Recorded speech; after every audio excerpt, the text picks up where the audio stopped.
Hello friends, welcome to Imran Study Circle. Before you watching this video, first description లో available గా ఉన్న basics ratio proportion ఒక video చూసిన తర్వాత ఈ వీడియో చూడండి, మీకు ఇంకా చాలా క్లారిటీగా ఉంటుంది. First question, find the fourth proportion of 6, 8 and 9. Fourth proportion గురించి ఆల్రెడీ మనం బేసిక్ వీడియోలో డిస్కస్ చేసుకున్నాం క్లియర్ గా ఫార్ములాస్. సో దాన్ని బట్టి మనకి ఫార్ములా ఏంటంటే x = bc by a అన్నమాట. x = bc by a అంటే ఏమవుతుంది? సో ఇది a అనుకుంటాం, 6, 8, 9 నంబర్స్ కాబట్టి ఇది a, ఇది b, ఇది c. దాని ప్రకారం ఇక్కడ b అంటే 8 అండ్ c అంటే 9, a అంటే 6. సో మనకి 3 3s 3 2s పోతుంది, 2 1s 2 4s, 4 3s ఎంత అయింది మనకి? 12 అయింది. అంటే ఫస్ట్ ఆన్సర్ ఎంత? 12 is the answer. So second question, find the third proportion of 225, 75. 225, 75 కి మనం థర్డ్ ప్రపోర్షన్ ఫైండ్ అవుట్ చేయాలి. సో థర్డ్ ప్రపోర్షన్ ఫార్ములా అనగానే మనం ఏం డిస్కస్ చేసాము? x = b² by a. So b² అంటే ఇది a, ఇది b కాబట్టి b² అంటే ఇప్పుడు 75 స్క్వేర్ ఫైండ్ అవుట్ చేయొద్దు, లేక 75 × 75 రాసుకోండి. మనకి క్యాలిక్యులేషన్ కి చాలా ఈజీగా ఉంటుంది. ఏ అంటే ఎంత? 225. మనం క్యాలిక్యులేషన్స్ అనేవి చాలా బాగా రావాలి. సో మనం ఇక్కడ అబ్జర్వ్ చేస్తే 75 1s 75, 75 2s 150, 75 3s ఎంత అవుతుంది? 225. సో దీన్ని బట్టి 75 1s 75 3s, 3 1s 325. So answer is 25 అన్నమాట. సో ఆన్సర్ ఎంత వచ్చింది? సెకండ్ సమ్ ఆన్సర్ ఎంత? 25 వచ్చింది. Find the mean proportion of 3 and 192. So third question ఏంటంటే 3 and 192 కి మీన్ ప్రపోర్షన్. సో మనం బేసిక్ క్లాస్ లో చూస్తాం x = ఏమైంది? √AB అనేది ఫార్ములా.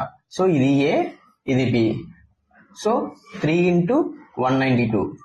సో ఈ రెండు మల్టిప్లై చేసి స్క్వేర్ రూట్ ఫైండ్ అవుట్ చేసే కన్నా ఇప్పుడు 3 ఉంది కదా, ఇక్కడ 3 లో పోతుందా లేదా అని చెక్ చేయాలి. సో 192ని ఎలా రాసుకోవచ్చు? మనం అబ్జర్వ్ చేస్తే 3 × 64 కింద రాసుకోవచ్చు. అంటే 3 × 3 ఒక స్క్వేర్ నంబర్, ఈ 64 ఆల్రెడీ ఒక స్క్వేర్ నంబర్. సో ఈ 3 ఉంది కాబట్టి బయటికి వచ్చేస్తే ఒక 3 అవుతుంది. ఈ 64 8² కాబట్టి బయటకు వచ్చేస్తే 8 అవుతుంది. సో 3 8 ఎంత అయింది మనకి? 24 అయింది. సో దీన్ని బట్టి మనం చూసుకుంటే థర్డ్ సమ్ ఆన్సర్ ఎంత వచ్చింది మనకి? ఫోర్త్ క్వశ్చన్ చూద్దాం. An amount of 950 is distributed among ABC in the ratio 5:11:3.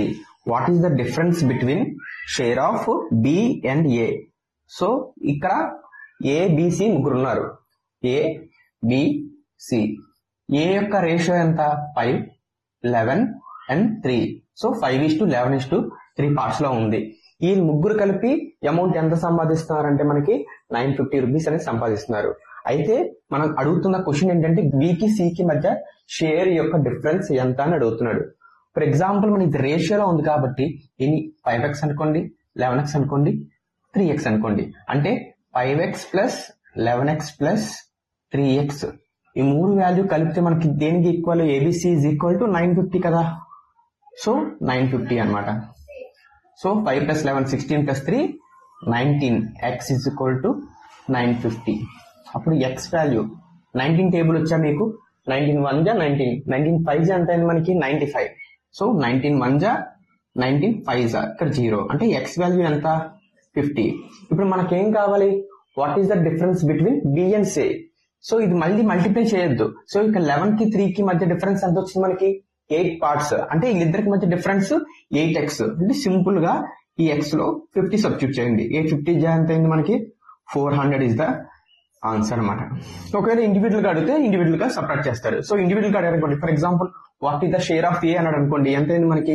550s 250 అయింది. అలాగే 1150s B షేర్ ఎంత? 550 అయింది. C షేర్ ఎంత? 150 అయింది. సో అందుకనే వీటి మధ్య డిఫరెన్స్ మనకి 400 వచ్చింది అనమాట.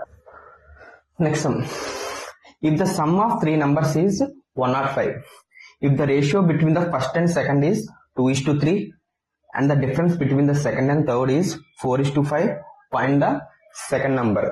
Sum of 3 numbers. So let the number should be అంటే ఏబిసి అనుకుందాం. ఏబిసి అంటే ఏబిసి యొక్క సమ్ ఎంత అయింది మనకి? A plus B plus C is equal to 105 అయింది. సో ఇక్కడ ఏబిసి అనుకున్నాం కాబట్టి the difference between first and second అంటే ఏ ఈజ్ టు బి ఎంత అయిందంటే మనకి 2:3 అయింది. And the difference between second and third అంటే బి ఈజ్ టు సి ఎంత అయిందంటే మనకి 4:5 అయింది. A value, B value, C value find out చేయాలి కాబట్టి ముందు మనం ఏం కనుక్కోవాలి? A is to B is to C కనుక్కోవాలి. అంటే ఇక్కడ A is to B is to C ఎలా కనిపెడతాము? ఇక్కడ మనకి ఈ రెండిట్లోని కామన్ గా ఉన్న టర్మ్ ఏంటి? మనకి బి. సో మనం బేసిక్ క్లాస్ లో చూసాం. ఏం చూసాము? బిని ఇలాగా ఉన్నప్పుడు మనం బిని ఈక్వల్ చేసుకోవాలి. ఈక్వల్ చేసుకోవాలంటే ఏం చేయాలి? ఈ 4 తో ఈ మొత్తాన్నిటిని మల్టిప్లై చేయండి. సో ఈ 3 తో ఈ మొత్తాన్నిటిని మల్టిప్లై చేయండి. ఈ 4 తో ఈ మొత్తాన్నిటిని మల్టిప్లై చేయండి. 4 2s 8, 4 3s 12, 3 4s 12, 3 5s 15. అంటే ఇక్కడ మనం అబ్జర్వ్ చేస్తే బి వాల్యూని మనం ఈక్వల్ చేసుకున్నాం. అంటే ఇక్కడ బి వాల్యూ సేమ్ వచ్చింది కాబట్టి అప్పుడు A is to B is to C ఏమవుతుంది అంటే 8:12:15 అవుతుంది. ఇప్పుడు ఏం అడుగుతున్నాడు? Find the second number. Find the second number. So మనకి ABC A plus B plus C అంటే ఇక్కడ రేషియోస్ ఉన్నాయి కాబట్టి 8x plus 12x plus 15x value ఎంత అయింది మనకి? 105. So 20 plus 35x 35x is equal to 105. X value ఎంత అయింది మనకి? 3 అయింది. అంటే బి అంటే ఎంత మనకి? 12x. So 8x 12x 15x కదా. So B equal to 12x. 12x అంటే 12 3s ఎంత అయింది మనకి? 36 అయింది అనమాట. నెక్స్ట్ ఈ సమ్స్ కూడా ఒకసారి చూద్దాం. In a 40 liters of milk and water the ratio of milk and water is 3:1. So milk and water రెండు కలిపి ఎన్ని లీటర్స్ ఉన్నాయి? మిల్క్ అండ్ వాటర్ రెండు కలిపి ఎన్ని లీటర్స్ ఉన్నాయి అంటే 40 liters ఉన్నాయి. The ratio of milk and water is 3:1. Milk and water యొక్క రేషియో ఎలా ఉందంటే 3:1. అంటే ఇది 3 + 1 4 parts కాబట్టి 40/4. 1 part 10 అవుతుంది కాబట్టి ఇది 30. మిల్క్ అనేది 30 liters అవుతుంది, వాటర్ అనేది 10 liters ఉంటుంది. సో ఇప్పుడు ఏమైంది? How much water should be added in the mixture? So the ratio of milk to the water becomes 2:1. So ఇక్కడ how much water should be added అంటున్నాడు. అంటే ఇక్కడ మనకు అర్థం ఏంటి? మిల్క్ కాన్స్టెంట్ అంటే 30 liters ఉంటుంది, కానీ కొన్ని లీటర్స్ ఆఫ్ వాటర్ యాడ్ అవ్వడం వల్ల రేషియో ఎలా మారిపోయింది? 2:1 కింద మారిపోయింది. సో ఇప్పుడు మిల్క్ బై వాటర్ చేసామనుకోండి. సో ఇక్కడ ఏంటి మనకి? 30/10. సో మిల్క్ ఇప్పుడు constant. So some litres of water అంటే కొన్ని లీటర్స్ వాటర్ యాడ్ చేయడం వల్ల రేషియో ఎలా మారిపోయింది? 2/1 కింద మారిపోయింది. సో మనం క్రాస్ మల్టిప్లికేషన్ చేస్తే 30 = 20 + 2x అంటే 2x వాల్యూ ఎంత అయింది మనకి? 10. x అనేది ఎన్ని లీటర్స్? 5 liters యాడ్ అయింది. సో ఇప్పుడు ఎన్ని లీటర్స్ యాడ్ అయింది? 5 liters యాడ్ అయింది అన్నమాట. 5 liters యాడ్ అయింది. మనం ఇంకొంచెం బాగా ఆలోచిస్తే వితౌట్ యూజింగ్ ద పెన్ మనం చూడగానే మనం ఆన్సర్ చేయొచ్చు. ఎలాగంటే మనకి క్వశ్చన్ బాగా అర్థం అవ్వాలి. అక్కడ ఏమంటున్నాడు? 3:1 అంటే 30 liters milk 10 liters of water ఉందని అర్థమైంది. ఇక్కడ మనం ఏమనుకుంటున్నాం? ఇందా నుంచి milk is the constant. So ఎలా మారిపోయింది? 2:1 పార్ట్ కింద మారిపోయింది కదా. అంటే 2 parts అంటే 2 parts 30 అయితే 1 part ఎంత అవుతుంది? 15 అవుతుంది. అంటే వాటర్ 15 liters ఉండాలి. అంటే 10 liters ఉంది. అంటే how many litres of water is added? 5 liters of water. ఇంకొంచెం బాగా అనాలిసిస్ చేస్తే మన క్వశ్చన్ చూడగానే మన ఆన్సర్ కూడా పెట్టేయచ్చు అనమాట. So next question. The ratio of boys and girls are in the school is 720 is 7:5. How many more girls should be added to admit make the ratio 1:1. ఇది కూడా సేమ్ అలాంటిదే. So total boys and girls total students అంతా 720. So boys and girls are in the ratio ఎంతైంది మనకి? 7:5. అంటే ఇక్కడ ఏం అర్థమైంది మనకి? 7:5 అంటే 12 parts. సో టోటల్ 12 parts కాబట్టి 1 part ఎంత అవుతుంది? 60 అవుతుంది. అంటే బాయ్స్ 420 members ఉన్నారు అండ్ గర్ల్స్ 300 members ఉన్నారు.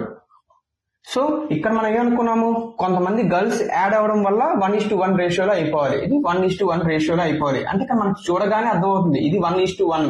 అంటే ఇక్కడ ఎంతమంది యాడ్ అవ్వాలి, ఇక్కడ కూడా 420 రావాలంటే 120 యాడ్ అవ్వాలి. సింపుల్ అంతే. సో ఇలాగైనా చేయొచ్చు. So 120 is the answer. Next, Sweta has certain number of blue and red pens.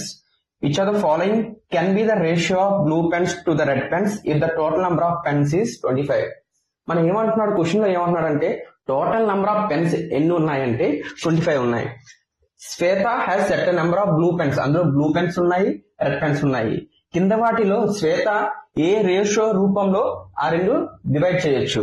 So 2:5 లో డివైడ్ చేయొచ్చా, 1:5 లో డివైడ్ చేస్తుందా, 1:2 లో చేస్తుందా, 4:3 చేస్తుందా. మనకు 25 పెన్స్ ఉన్నాయి కదా, 25. సో 25/2 + 5 అంటే ఎంత అయింది, 7. అంటే ఇది డివిజన్ అవ్వట్లేదు, అంటే ఇది కాదు ఆన్సర్. 1:4, 25/5 ఓకే డివిజిబుల్ అవుతుంది. అంటే 1 పార్ట్ ఎంత అయింది, 5 అయింది. అంటే ఇక్కడ 1:4 అంటే బ్లూ పెన్స్ 5 ఉన్నట్టు, రెడ్ పెన్స్ 20 ఉన్నట్టు. అంటే ఇదైతే పాసిబుల్ అవుతుంది. అలాగే 1:2 చూసుకున్నా సరే 25/3 ఇది అవడం లేదు. అలాగే 4:3 చూసుకున్నా సరే 25/7 అది కూడా ఎగ్జాక్ట్ గా డివిజిబుల్ అవ్వట్లేదు. కాబట్టి మనకి ఏది అవడానికి ఛాన్స్ ఉందంటే 1:4 అవడానికి ఛాన్స్ ఉందన్నమాట. ఈ రోజు మన క్లాస్ లో ఏంటంటే కొన్ని మీడియం లెవెల్స్ సమ్స్ అనేది డిస్కస్ చేసుకున్నాము.